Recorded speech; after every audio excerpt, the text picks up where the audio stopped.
एक बार की बात है, एक छोटे से गांव में दिनेश नाम का एक युवक रहता था। वह हमेशा जंगल के रहस्य के बारे में सुनकर उत्साहित होता था। एक दिन वह फैसला किया कि वह पास के घने जंगल में साहसिक यात्रा करने जाएगा। उसने अपना बैग पैक किया, जिसमें पानी, कुछ खाना, एक टॉर्च और रस्सी रखी, और सुबह सुबह निकल पड़ा। जंगल में प्रवेश करते ही हरियाली और पत्तियों की चहचहाट ने उसका स्वागत किया। पेड़ों की घनी छांव और हवा में फैली मिट्टी की खुशबू ने उसे रोमांचक कर दिया। वह एक संकरे रास्ते पर चलने लगा जो जंगल के गहरे हिस्से की ओर जाता था। उसे एक पुरानी गुफा दिखाई दी जिसके बाहर कुछ अजीब निशान थे।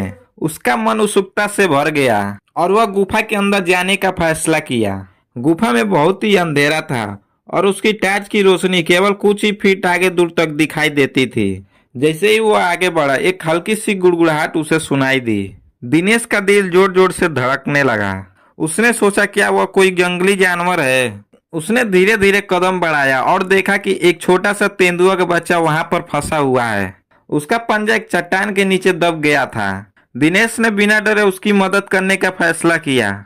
उसने अपनी रस्सी निकाली और चट्टान को हटाने की कोशिश की। कई बार प्रयास करने के बाद आखिरकार वह तेंदुओं के बच्चे को आजाद करने में सफल हुआ। तभी उसे एक जोरदार दहाड़ सुनाई दी। जब वो पलटा तो देखा कि एक बड़ा तेंदुआ उसकी ओर आ रहा है। दिनेश डर गया, लेकिन उसने हिम्मत नहीं हारी। उसने धीरे से तेंदुए के बच्चों को उसकी मां की ओर ढकेला और धीरे से पीछे हटा। तेंदुआ के मां ने अपने बच्चे को सूंघा और दिनेश की ओर देखा। उसकी आंखों में कृतज्ञता थी। वो अपने बच्चे को लेकर चुपचाप जंगल में गायब हो गई। दिनेश ने राहत की सांस ली और गुफा से बाहर निकला। सूरज ढल रहा था और वापस दिनेश अपनी गांव की ओर चल पड़ा।